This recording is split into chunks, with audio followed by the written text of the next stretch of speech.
Un saludo afectuoso a cada uno de ustedes deseándoles bendiciones. Leo de Lucas 10, versículo 27. Amarás al Señor tu Dios con todo tu corazón, y con toda tu alma, y con todas tus fuerzas, y con toda tu mente, y a tu prójimo como a ti mismo. Un intérprete de la ley formuló al Señor Jesucristo una pregunta de vital importancia. Los fariseos que lo habían incitado a hacer esta pregunta esperaban que el Señor la respondiera de tal manera que ellos encontraran algo en contra de él, algo por lo cual pudieran acusarlo y condenarlo ante el pueblo. El dominio propio del Salvador, la sabiduría y autoridad con la que hablaba, era algo que no podían entender. Cuando el intérprete de la ley formuló esta pregunta, el Señor sabía que la sugerencia provenía de sus más implacables enemigos, los que estaban tendiendo una trampa para atraparlo en sus palabras. El Señor Jesucristo contestó la pregunta, colocando la carga sobre el intérprete de la ley, de modo que respondiera su propia pregunta ante la multitud. ¿Qué está escrito en la ley? ¿Cómo lees? ¿A qué respondiendo dijo?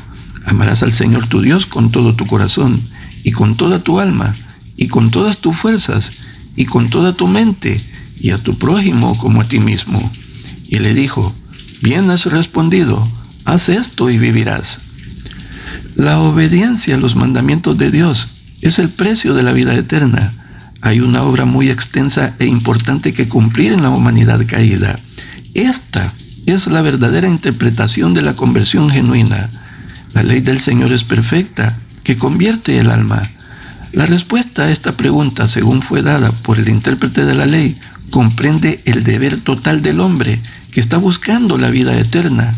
El doctor de la ley no fue capaz de evadir una pregunta tan directa y significativamente expresada como la que tenía que ver con las condiciones de la vida eterna.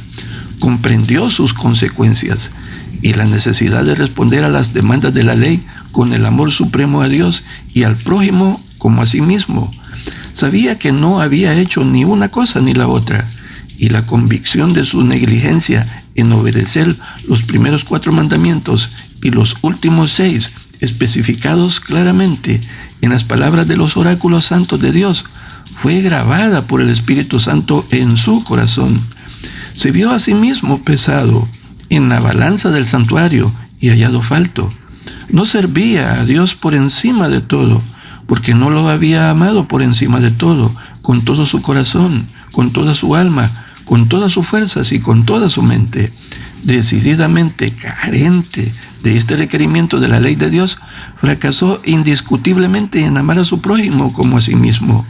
Así, ante la multitud, él mismo presentó en concisas palabras las condiciones del Evangelio para que cada miembro de la familia humana que está delante de Dios hoy obtenga la vida eterna.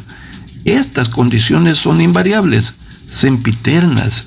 Es menester sembrar las semillas del Evangelio.